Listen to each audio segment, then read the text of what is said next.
Destinations are not ready. Okay, I think it's still working. I think it should be working on Substack. I hope so. Not yet. I'll tell you what. Well, it's saying it's up here. So while you check, I'm going to just take a little bit of a moment here to Yeah, say no, hello, everybody, and yes. welcome. We're a bit late, but still very excited to be here with Lev Parnas, who has got so much knowledge about um, Howard Lutnick, but also about this entire Russian mob MAGA angle that we've been exposing through Howard Lutnick. And it's just a great opportunity to touch base with Lev and learn everything he knows about the connections between the Russian mob and Donald Trump, and the connections between the Russian mob and all these other characters like Howard Lutnick, who are being exposed in the Epstein files from day after day. For those of you who haven't been following, on this weekend, I published my second round of series of stories about Howard Lutnick, and it involved finding out that he was pretty close to Jeffrey Epstein in ways that made his denial the other day really kind of stunning. He said first that he didn't know who he was, that he went once as a neighbor. He went over to see Jeffrey Epstein and then walked away when he was confronted by the massage table. As it turns out, he landed up revealing later in front of the Senate that he had been there for lunch at the island. Okay, he'd been there for lunch. But then there's other things. Your son, Aaron, broke a story about his involvement with Jeffrey Epstein in an ad agency. That was another thing that showed up. And then came this incredible discovery of this 302, which is a whistleblower statement, or basically a police FBI interview with somebody who used to work at Cantor Fitzgerald, describing incredible criminal track record of Howard Lutnick, who's still the Commerce Secretary. So we're doing all of that. We're doing today's little conversation about that. We'll also have another conversation tonight at 7 p.m., Lev. But let me just say hello to everybody. Welcome aboard. Welcome to the show. And Lev, why don't you fill in some gaps here, and then I'll set up the Yeah, 302 so we can look through it in detail. beautiful. Beautiful. First of all, welcome everybody. This is a special, quick 30 to 45-minute live. Me and Zev are coming on because, first of all, you have some testimony going on right now behind the scenes with, what's his name? Les Wexner, Wexner Les in Wexner. Ohio. Yes, Yeah. in Ohio. We're going to be talking about this later. So, very important. Make sure everybody out there set your alarm 7 o'clock p.m. tonight, Eastern time. This is going to be a major special. We're going to have Ellie Leonard. We're going to have Wajahid Ali, probably Kate Justice. It's her birthday. Shout out to Kate. Happy birthday for all of you out there. And maybe Dean, maybe others. Definitely, you don't want to miss out at 7 o'clock. But definitely want to give you a lot of compliments. I mean, the story that you've been breaking and what you're leading into, I think most people don't realize. What everybody's concentrating when it comes to Howard Lutnick and others, and rightfully so, because the biggest thing, I mean, is the disgusting pedophilia, the disgusting sex trafficking that Jeffrey Epstein and a lot of these people have been involved with. But I want to make it very clear: a lot of these people have not been involved in sex trafficking or pedophilia. But that doesn't mean that they were not involved in other criminal activities with Jeffrey Epstein. And what Zev has been on a track, which is, I think, amazing. And we are now speaking with Congress and literally putting them on this track, is the financial crimes that have been going on over all these years. The one thing I want to remind everybody, we say Cantor Fitzgerald like it's like it's Merrill Lynch and everybody. Cantor Fitzgerald used to be, and it's not on the same level anymore, right? Is this still around? Even I don't know. Is Cantor I think it still still around? exists. It It still had a exists, tough time before 9/11. Did right? better after 9/11, which he It did a little miraculously better. He survived. had a spike, right? He had a Yeah. spike, and then, but what I'm saying to you, it's he in the '90s, and this is where I came across. I had no interaction. I don't think with Howard Mm. Lutnick. I might have. I've met a lot of people in my life, so I won't say never. Because then somebody puts a picture of, Yeah. hey, you and Howard sitting at the bar. So I might have been with Howard, might have not. I did do business with Cantor Fitzgerald, because those of you that know my story, I used to have a brokerage firm. We were wholesale market makers, specialized in bulletin board pink sheet stocks, and we made markets for companies like Cantor Fitzgerald, and so we did business. So the one thing, and that's an important time. the 90s, the 80s, it was a very unregulated time in the stock market. It was a very unregulated time in a lot of industries, the mortgages and real estate and stuff like that, where people like Howard Lutnick, Epstein, and others, and you saw the Bernie Madoff. Bernie Madoff is just one out of many that have manipulated, took advantage of a lot of the things. And I think, Zev, what you're uncovering, and I think the links that we're leading into, I think is tremendously important. And I think we need to stay on it because it's besides all the disgusting pedophilia, but the financial crimes that Mm. have been committed over the years that have inflected our economy, inflect because we're not talking about they stole a $50 million house. Yeah, some of them did, like, we're talking about the 2008 mortgage crash. Yeah. I'm saying to you, we're talking Trillions, about, trillions of dollars, literally we're talking trillions. about 1987, the remember Black Black Monday, Monday, yeah. I'm saying to you, the stock market crash. We're talking about a lot of things that happened and a lot of other things that might not be even as big, but they were tremendously big at a time period that might have not reached the level of that have been playing out. And just think about the trillions of dollars and the money and the wealth that's been generated by all these people. But the other interesting part that we're uncovering through all of this and that we're tying the links is the links and how far back and how long have been tied to Russia. Hmm. Now, yes, other countries, we got China, we got, all over the world. You got all kind of players involved. But the interesting part is you start seeing the same names start popping up: Vexelberg, Deripaska, I'm saying to you, Rubelov, yeah, and same on names. Rubelov, I'm saying to you, you start seeing and you're hearing it and you start seeing it, the association, the Manafort, you know, um, and you're starting to see now with the links to the Howard Lutnicks of those time frame, because Howard Lutnick in those time frame, okay, everybody's concentrating. Okay, was Howard Lutnick getting massages from Epstein? Yeah. I don't know Howard Lutnick, but if I was to bet, Howard Lutnick was more interesting with Epstein and trying to make money than trying to get a massage. That Yeah. would be my opinion, Yeah. because just to see just what we're starting to see, and that's why I think he closed his eyes on all the other stuff, saying to, oh, I'm, just like a lot of other people, thinking that as long as I'm not involved, as long as it's okay because I'm not the one participating, which is Yeah. not okay. Because if you see something, say something. Right. That's one issue of it. The other issue is obviously the connections to organized crime. One of the things, Russian organized crime. I apologize. Because one of the things we spoke about also, don't forget when we talk about Howard Lutnick, you also have Steve Witkoff going back from these era and these ages that are tied into some of these same players and some of the same names that go back to these days that have been had apartments in Trump Tower, dealt business with Trump, and so on.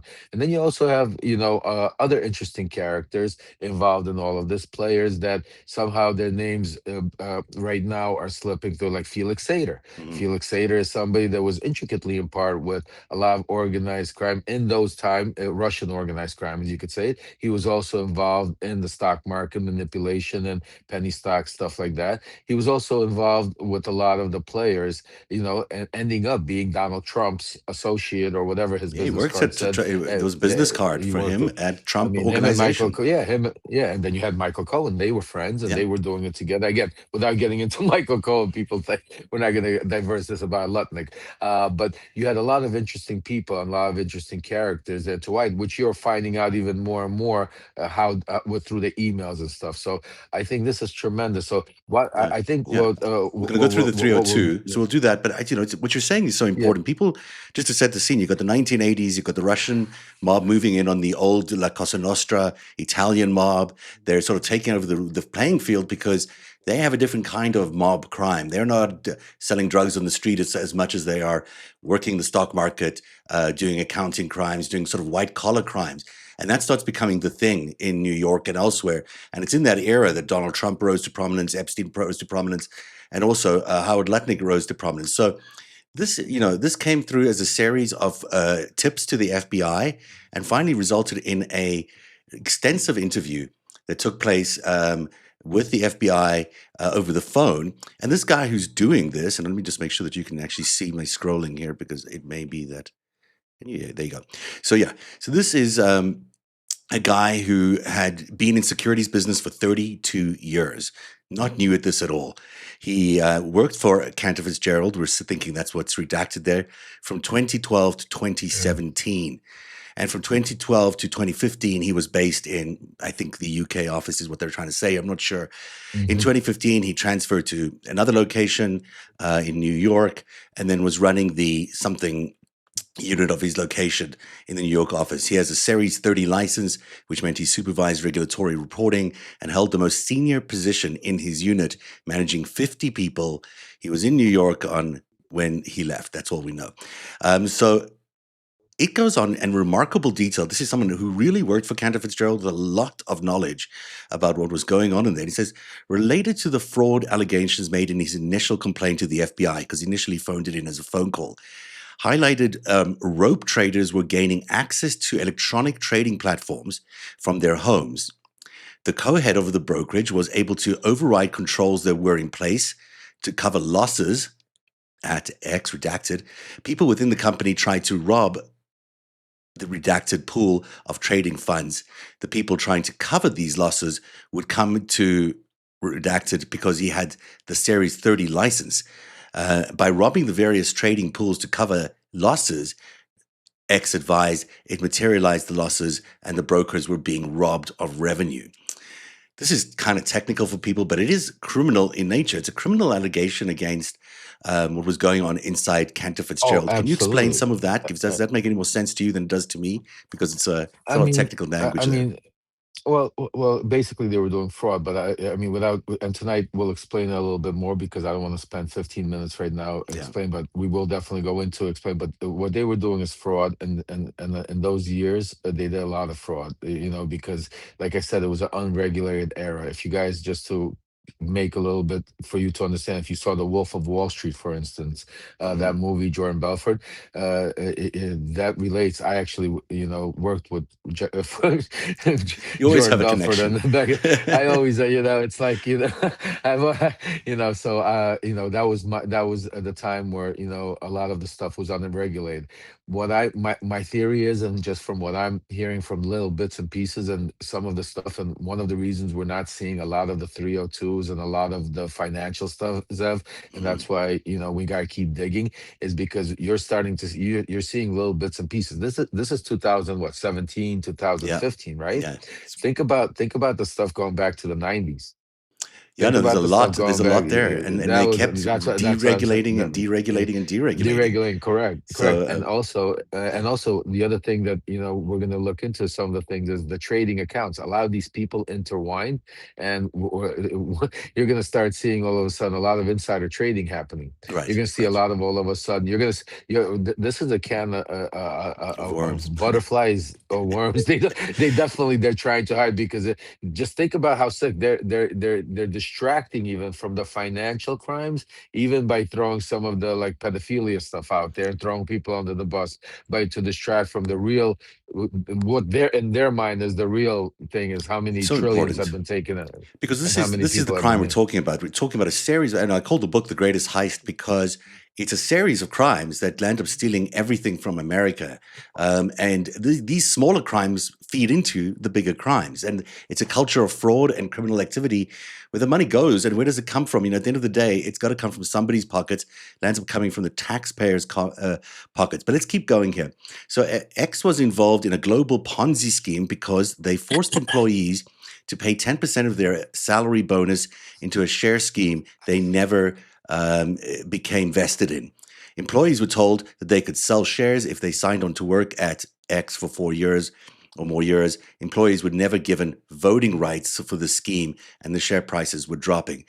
This is fairly common practice, although it is still fraud. It's a Ponzi scheme and it's a lie, but And sure. it happens. It's it's yeah. I mean, normally it's for real companies. It's kind of a way to give your employees a way to try and make, alongside the company. You get shares, or you buy at a certain price, options, and as Mhm. the company does well, you make money. But a lot of these employee scams, I remember there was a guy named Lou Pearlman, if you guys Yeah, I remember remember, that boy name. band. Why do I remember So that I was name? Because he had discovered he had that biggest Ponzi scheme originally back then. The airplanes, the 350 Right. million. He discovered what's her name, Britney Spears, That's right. Was Timberlake, Britney making Spears the band. So and yeah, and the so other guys, the kids on not the new kids on the block, the other yeah, guys, yeah, in yeah, yeah, sync, yeah, in yeah, yeah. sync, or one of Instinct, those, instinct, yeah. Backstreet So I, Boys. w- I was Yeah. chapter 14 in his book. So towards the end, when towards the end, when Lou was on the run, when the feds were looking for him, he was trying to cut a deal and do business with me at the time. So part of what he was involved with is similar to what they are. They put together. It's called a employee fund, where employees could reinvest their money into this fund, and they would be, on paper you would see great percentages, and but they would never be able to get their money or make their money. Right. Makes a lot of sense. Okay. Look at Well, I'm just trying to see if I can get us a better shot here, but I'll fix that in a second. Let's go back to what's going on inside this 302. So this is the second page now. X advised X and Cantor Fitzgerald were well known for money laundering. This is where it gets really interesting. Saying Cantor Fitzgerald, this is Howard Lutnick's firm, well known for money laundering. Cantor Fitzgerald had a history of crime, this guy says, who worked there. Senior officials have spoken about the money laundering that occurred there. Parabridge International Services, PIS, was an affiliate of X and Cantor Fitzgerald. PIS was where payroll passed through in addition to the money there you go. raised on charity days. They were part of the compliance division, and X thought there were illegal wire transfers involving PIS. PIS was associated with Deutsche Bank, another big red flag that indicates Russian involvement, of course, very tied into Russian Yeah. money laundering at that time. And they had accounts in Singapore and Hong Kong. Cantor Fitzgerald was paying brokers from foundations in other countries through PIS. PIS had hired an ex Deutsche Bank CEO as global president, and the Panama Papers also connected Cantor Fitzgerald to these shell companies. These are all offshore holdings that were held at the time. So we're talking about money laundering on an international scale. To me, it looks like Russia gets involved in some of this, and it gets further down the line. You see a lot of Russian W- involvement in w- this 302. But just on your thoughts on that one, I'm yeah. really kind of curious to think Yeah, what your well, thoughts are. this is a very important one, because this is where we're starting to see, and this is where you see the words that, and you're talking about. They have a long history Mhm. of corruption. Russia got involved with Counter Fitzgerald in the 90s. In the night, this is where they're really scared of. The 90s was the real era where the relationships were built, the money were, because it was still very deregulated, and the regulations changed drastically in the late 90s, Sorry. early 2000s. Mhm. If you remember, especially after 9/11. After 9/11, it completely changed, the way banking, the way money, the way everything flowed. But prior to that, it was totally a different world. Computers, we didn't have. I mean, Also, just think about prior to the Soviet 2000, Union it was had just and the collapsed, Soviet Union. right? Well, So all the that's what happened, right? When the Soviet Union collapsed, this was 91, I think. I think 91 was the yeah, time. yeah. So you had after like from 91 to like literally 97, you had 98, and then going further. But I'm saying to you, that time period, extremely, there was so much money that was smuggled out of the Soviet Union, and that was passed through shell companies, stock market, bulletin board companies, junk bonds, real estate properties, like Witkoff and Trump and all of that, and they were all intertwined. And that's why right now what you're seeing in the Epstein files is the link between all of these people going back to the 90s, and this was like the Epstein Club. Yeah, they made money together, they had sex rings together, and so they were all, and that's why I say they were all in the loop. The fact that Lutnick was participated on Epstein's Island or didn't participate on Epstein Island, the fact that Lutnick chose to do business with him, knowing that he was a pedophile, knowing that even saying it, him and his wife felt uncomfortable, knowing all of this, that to me, it puts him in the same realm. Maybe not as nasty or evil as the actual people that did the crime, but it's still pretty bad, because you know what? Walking by and seeing somebody being raped and turning away and not making a phone call, and I don't know how you could sleep with yourself at night. I don't know how you work, and and how much money was it worth it to close your eyes on all of that. So there's a lot of responsibility that goes with a lot of these financial crimes, because what you're seeing is a lot of these people, chose to close their eyes on the pedophilia and the sex trafficking to be able to do business because it benefited them financially. That is very astute. Let me also add Robert Maxwell was the guy who moved a lot of that money from Russia, from the Soviet Union to the West. And Robert Yeah. Maxwell, of course, Ghislaine Maxwell's father and Jeffrey Epstein's sort of mentor throughout many years. So it's not coincidental that this club got together and that Epstein was in the middle of Yeah. it. Um, Cantor Fitzgerald ran a global. So this is continuing on with the fraud allegations here. So sorry, I left this out about Howard Lutnick. Howard Lutnick ran everything, and he maintained a very small circle. Lutnick instructed all of the fraud being committed. Instructed all of the fraud being committed. He used philanthropy as a smokescreen for illegal activities. Cantor Fitzgerald was not doing very well pre 9/11. After the events of September 11th, Cantor Fitzgerald was doing well. Cantor Fitzgerald couldn't afford people's salaries and then was able to hire people and give people opportunities after 9/11. I assume that's what they're talking about. That is interesting, and it names Howard Lutnick, the current Commerce Secretary, as the guy who's instructing all this fraud. Cantor Fitzgerald ran a global charity day in New York and London. They invited high-profile celebrities to come in and join staff on the trading floor for the day. The charity day revenue was raised through the trades placed that day, and employees gave up their salaries for the day. Brokers are paid on commission and advised if Cantor Fitzgerald was stealing the entire global revenues for the day, for the charity day, which is kind of stunning. This is a charity day for people who died in 9/11. Yeah. Brokers couldn't Yeah. earn their commission even if they did not participate in the charity day. Charity days raised $9 to $10 million a year, and it's thought it was arranged to raise nearly the same amount every year. Brokers were not given tax relief for the loss of revenue on charity days. Basically, Howard Lutnick appears to have been stealing this Yeah. money Yeah. for that was for his own staff, his Yeah. own victims Yeah. of crime, and he stole it. Yeah. Yeah, I mean, yeah, Lou Pearlman did the same thing. I mean, a lot of these guys. This is just the tip of the iceberg, Zev. I Mhm. mean, $9 million a year from here, 10 million a year here, 13 million here, and this is what this shows you. Just so you understand, these are people that were making hundreds millions of dollars a year. He did not need to take 9 million from his employees. I promise you that. It's already, it shows you where, and it shows you why Donald Trump is so close to him, because Donald Trump has the same MO. Doesn't matter how much money he's going to make, he's still going to try to screw you. He's still going to try to think. It's just the way the brain thinks, and it's hard to explain that because for me, it's easy to understand because my whole life I grew up around these people, mobsters, people with power, people that have a way of thinking, and it was always interesting for me to even realize, because you would see them, they would have so much money. Like, even example, like billionaires. Mhm. Like, so many of these billionaires that literally like could just sit there, their great kids, and none of them have to work. They could just, that's so much, and they literally, we would sit there like on a 350-foot yacht talking about how to run a government, like, how to introduce Azerbaijan to Donald Trump, and then how Turkey, and like, why do you need that? Like, you know what I'm saying? Well, Like, same thing here. Like, Howard Lutnick, you're making all this. Why do you need to go steal $9 million? Because it's in the blood. It's just like Donald Trump. Why do you need to go try to, after your contractor paid, did the work for you? Why do you need to go try to sue him and to pay him half?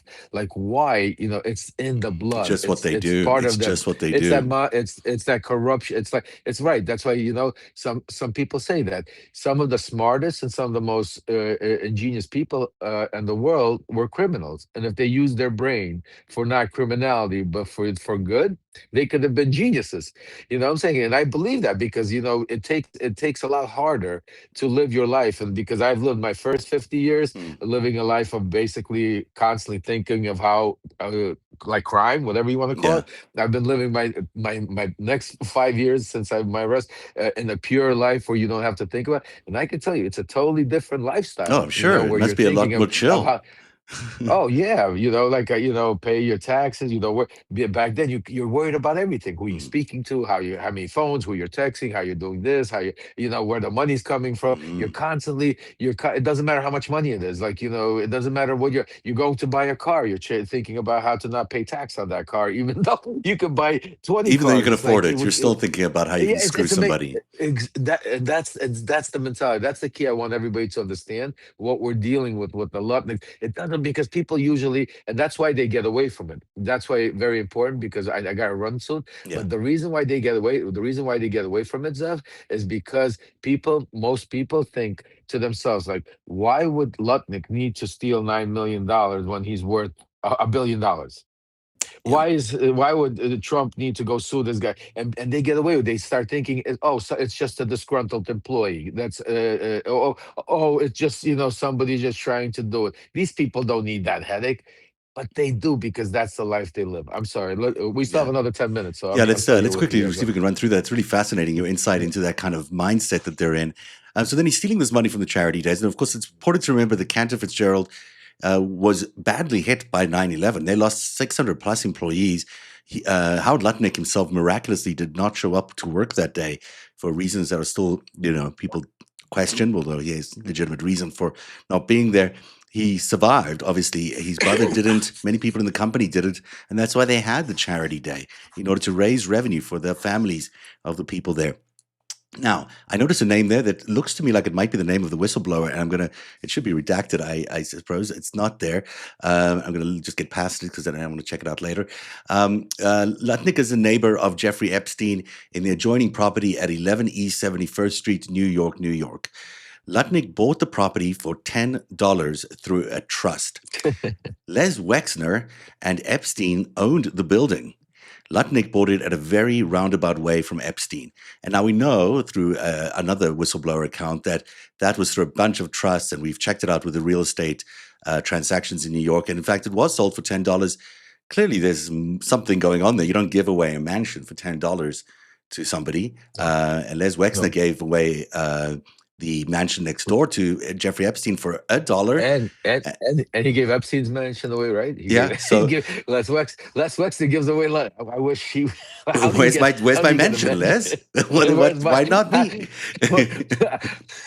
What do you gotta do to get a mansion? I Yeah. want to. Well, you probably have to do a lot, right? I mean, that's the point behind everything. Well, Is that's Weg? what we're trying. That's what we're trying to find out, Yeah. Les. We want to know what. Because Wexner, if Wexner doesn't want to be associated with whatever criminal activities taking place in whatever his homes or other people, so he gives the mansions away.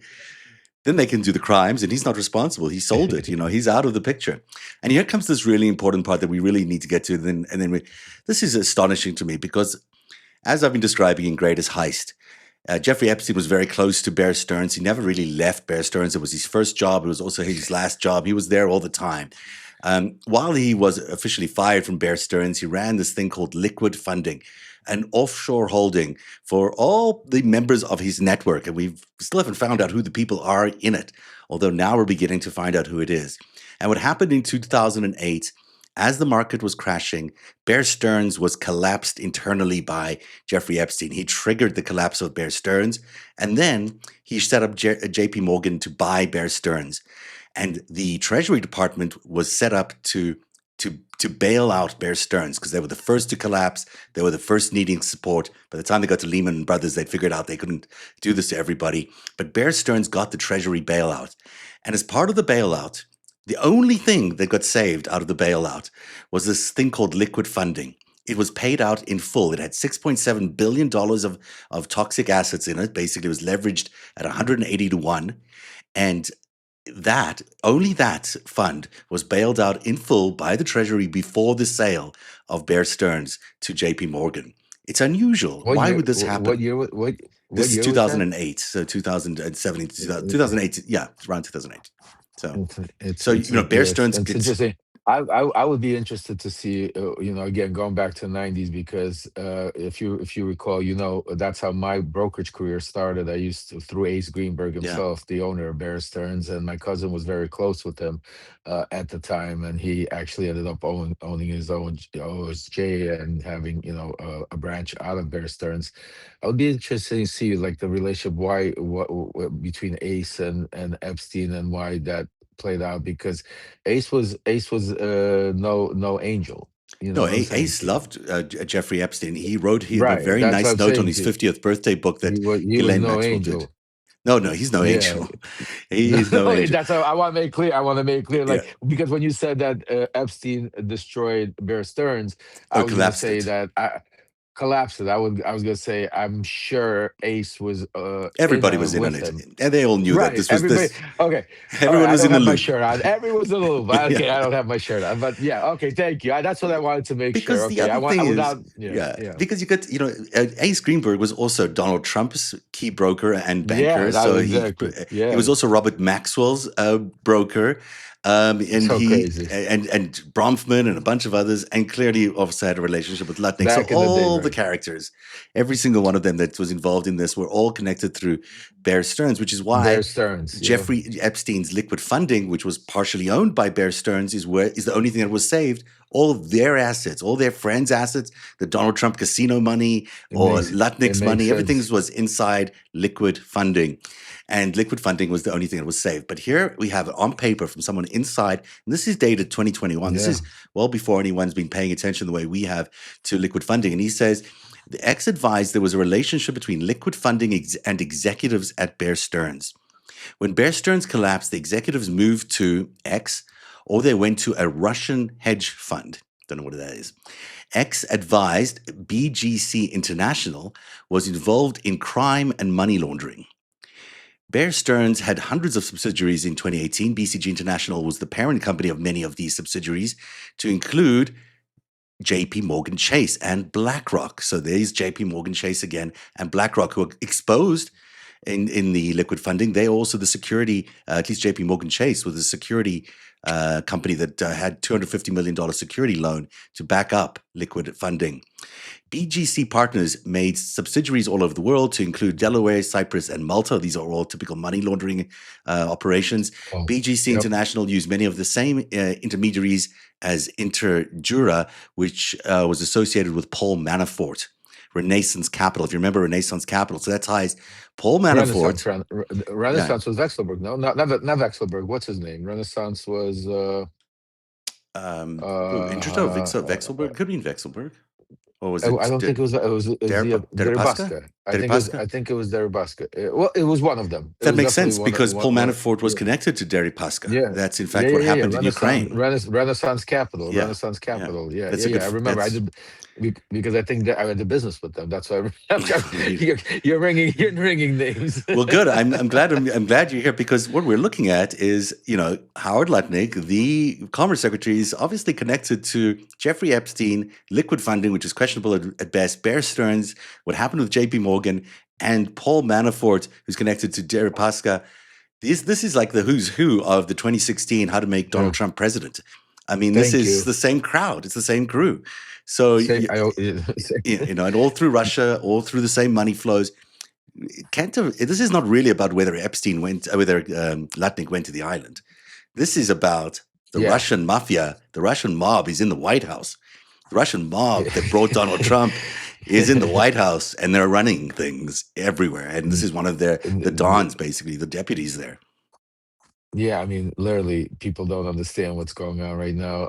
Today, also, just quickly, because, and we'll end it off with a teaser, because, folks, you definitely want to join us 7 o'clock, because 7 o'clock, we're gonna really go into it, details, a lot about this stuff. But today, they stopped the trilateral peace talks ended between Russia, Ukraine, and the United States.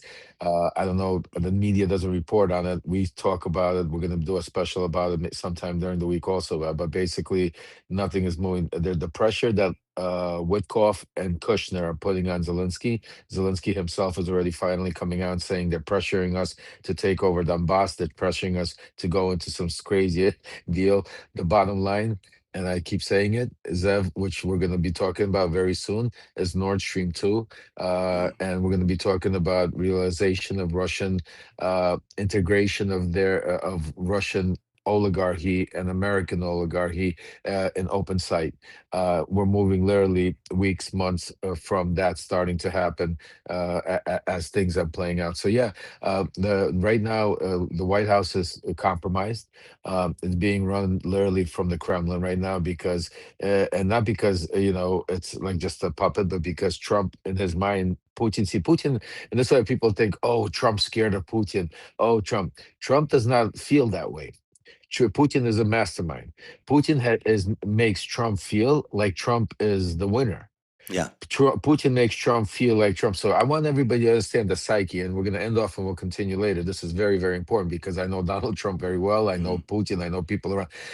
The way this has been set up, where Donald Trump thinks that he's winning on every game.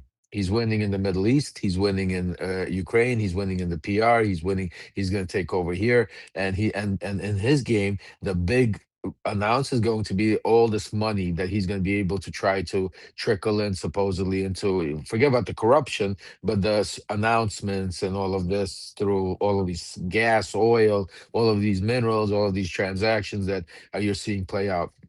What's it called? But at the end of the day, it's all being run by Putin. It's being controlled by Dmitriev, who their puppets is Witkoff and Kushner. Witkoff is more compromised than all of them. Kushner is there, has no idea what plan is that. He's overwhelmed. I've been told that in some of those meetings, if you've ever been in a meeting with Jared Kushner, this is how he talks. And again, I'm not trying to Yeah. insult him but he's a very, very like, S- hello, like he's very like he's not a Soft-spoken and confrontational, yeah, soft spoken. Yeah, so I'm saying to you, I just can't even imagine like him, with sitting these with big Putin, guns. getting history, sitting with Putin. Just think about it. The Yeah. the first thing they sat down was for a 3-hour history lesson. Hmm. Witkoff heard that 3-hour history lesson 3 times at least. Yeah.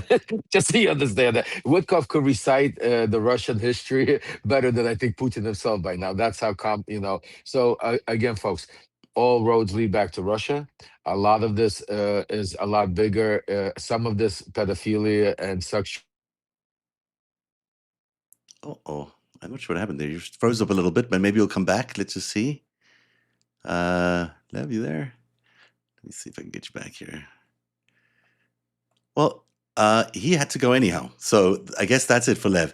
We'll leave it there. I want to thank you all for being here on this special event that we threw together because we just wanted to share with you all this 302 that we've been uncovering. There's tremendous information here, and we'll continue to cover it tonight at 7 o'clock when we do our special report. We shall see you then with a great group of people at 7 p.m. tonight here on Narrative. And thank you very much for joining us on today's coverage. Have a great day.